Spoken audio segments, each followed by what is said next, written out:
And Moss Hart.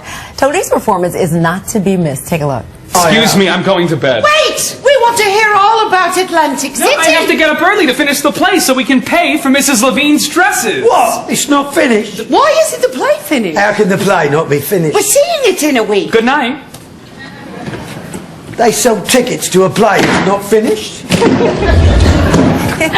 And Tony is here with us now, and I have to start off by saying congratulations. I just saw the show, and I absolutely loved it. You're fantastic. Your cast is amazing. It's a terrific company. And it seems to be that the critics are agreeing with me on this. You've had some pretty amazing reviews. Do you pay attention at this point in your career, or do you just ignore them all? You know, I weaned myself off of the reviews about 25 years ago. I just found out that they weren't doing me much good. Whether they were good or bad, they weren't helping me. I didn't want them in my head. Sometimes I wait, if I'm doing a play, I'll wait till after the play closes and then look at it. So then it can't affect my performance or distract me. Yeah. But we're grateful that they have gotten behind it, and hopefully that starts filling the seats, and we have bigger houses to play to. If you do check out a critique after you're done with the production, if someone gives you a bad review, would you ever respond to a critic, or you just let it go? No, I let it go. You know, I've never been in anything, whether it was a play or a television series or a movie, I've never been in anything where there haven't been conflicting reviews. Yeah. There's always some good and some not so good, and you can't, you just get too confused and distracted if you start to pay too much attention. I think the reviews are really for the audiences and for maybe the producers who have something at stake. But for actors, they don't really have anything to do with with our process. Right. So I think it's better to just. Well, I'll tell you what is good for you, running up and down these stairs in this show, because you're saying you're in the best shape of your life. You look great. Thank you. Yeah, well, we have a gigantic turntable, and the set is 3 stories, so there's millions of staircases that we're running up and down.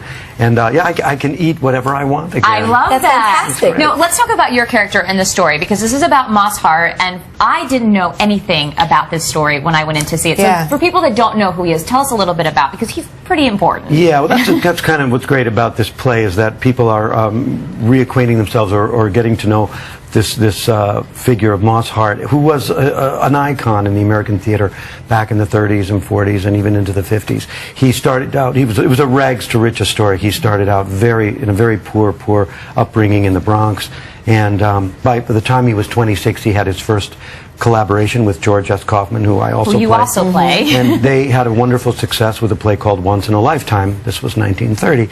And then Moss Hart was off to the races. They collaborated on more plays. He became a great writer. He wrote screenplays. He wrote Gentleman's Agreement and A Star is Born. He directed, later in his life, he directed the Broadway debut of My Fair Lady and of Camelot, which became gigantic hits. It's such a great story. That's amazing. Now, you play 3 characters in this one play. You play Moss as an adult, you play his father, and you play his writing partner. What is that like for you? Did that attract you to this role, or were you like, oh? It was daunting in the beginning, and of course, the quick changes were really challenging in the beginning. How do you do that? I'm not sure. It's magic.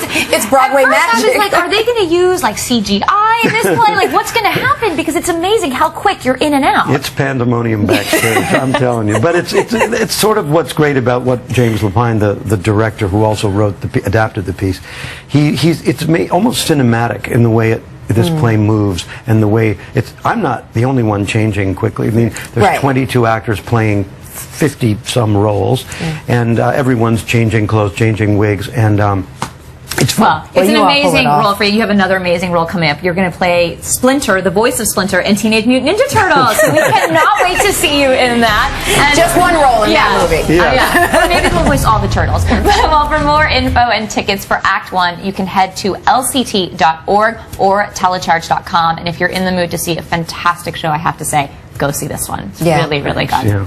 Nice to meet you. Pleasure.